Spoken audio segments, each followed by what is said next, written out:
guys, gagawa tayo ng rice. Ito na yan, kanin. Then ito, kasi nagugutom ako, wala akong magawa.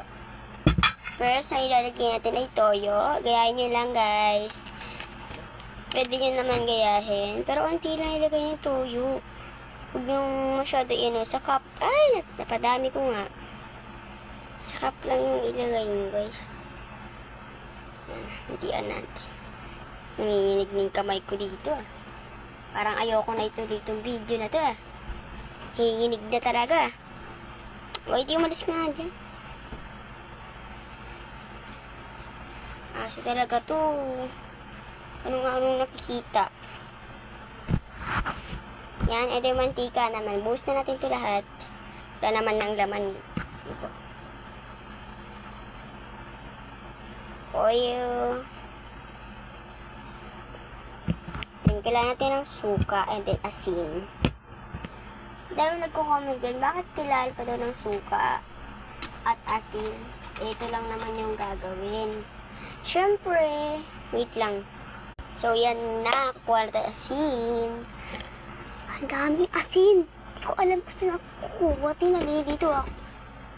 Dito na lang, sa isang po. Yan, mabuti madali kang buksan. Hindi katulad ng nakaraan. Napakahirap. Hintian lang natin, guys. Kasi baka maging pangit yung texture niya, diba? Kasi, lalo kong sumikat.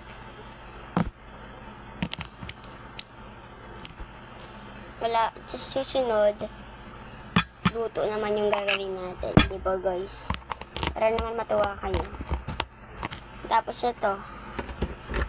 And then, yung suka naman, unti lang din. Hindi yung suka natin ito. Gentle. So, unti lang yung lalagay natin. Dito lang sa cup niya. Tayo na magbubuhos. Yan.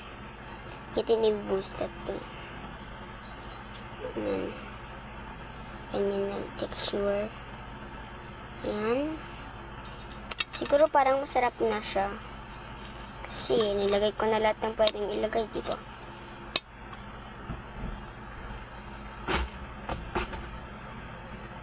So, tikman na natin siya. Parang sa part 2 ko pa siya matitikman. Kasi patapos na yung vlog ko, guys.